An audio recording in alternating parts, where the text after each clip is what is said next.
विषय: पवित्रता ही स्त्री और पुरुष का सर्वप्रथम धर्म है। विवेकानंद।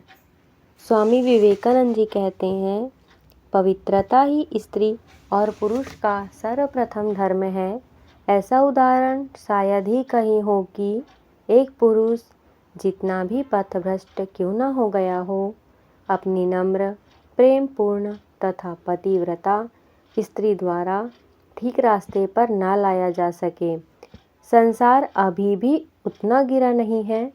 हम बहुधा संसार में बहुत से निर्दय पतियों तथा पुरुषों के भ्रष्टाचरण के बारे में सुनते रहते हैं, परंतु क्या यह बात सच नहीं है कि संसार में उतनी ही निर्दय तथा भ्रष्ट स्त्रियां भी हैं?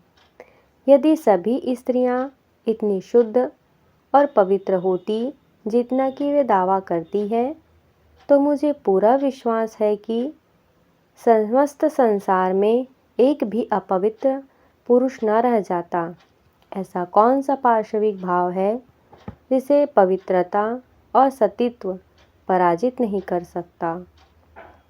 एक शुद्ध पतिव्रता स्त्री जो अपने पति को छोड़कर अन्य सब पुरुषों को पुत्रवत समझती है तथा उनके प्रति माता का भाव रखती है, धीरे धीरे अपनी पवित्रता की शक्ति में इतनी उन्नत हो जाएगी कि एक अत्यंत पार्श्विक प्रवृत्ति वाला मनुष्य भी उसके सानिध्य में पवित्र वातावरण का अनुभव करेगा।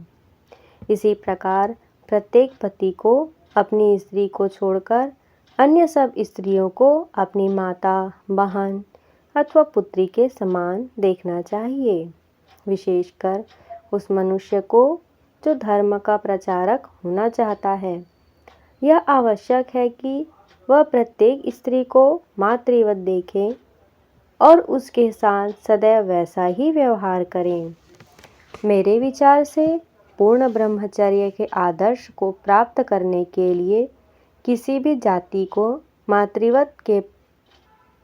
मातृत्व के प्रति परम आदर की धारणा दृढ़ करनी चाहिए और वह विवाह को अच्छेद्य एवं पवित्र धर्म संस्कार मानने से हो सकती है।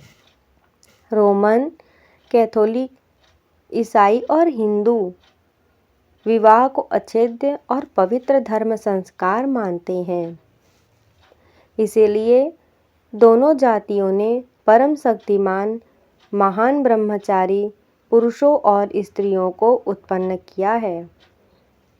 अरबों के लिए विवाह एक इकरारनामा है या बल से ग्रहण की हुई संपत्ति, जिसका अपनी इच्छा से अंत किया जा सकता है। इसलिए उनमें ब्रह्मचर्य भाव का विकास नहीं हुआ है। जिन जातियों में अभी तक विवाह का विकास नहीं हुआ था, उनमें आधुनिक बौद्ध धर्म का प्रचार होने के कारण उन्होंने संन्यास को एक उपहास बना डाला है। इसलिए जापान में जब तक विवाह के पवित्र और महान आदर्श का निर्माण न होगा, तब तक मेरी समझ में नहीं आता कि वह बड़े बड़े सन्यासी और सन्यासियां कैसे हो सकते हैं। जैसा कि आप अब समझने लगी हैं कि जीवन का गौरव ब्रह्मचर्य है, उसी तरह जनता के लिए इस बड़े धर्म संस्कार की आवश्यकता, जिससे कुछ सर्वशक्ति संपन्न आजीवन ब्रह्मचारियों की उत्पत्ति हो, मेरी भी समझ में आने लगी है।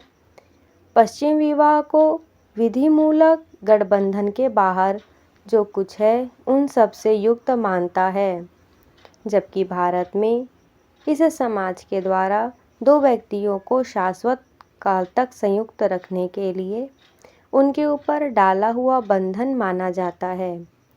उन दोनों को एक दूसरे को जन्म जन्मांतर के लिए वरण करना होगा, चाहे उनकी इच्छा हो या ना हो।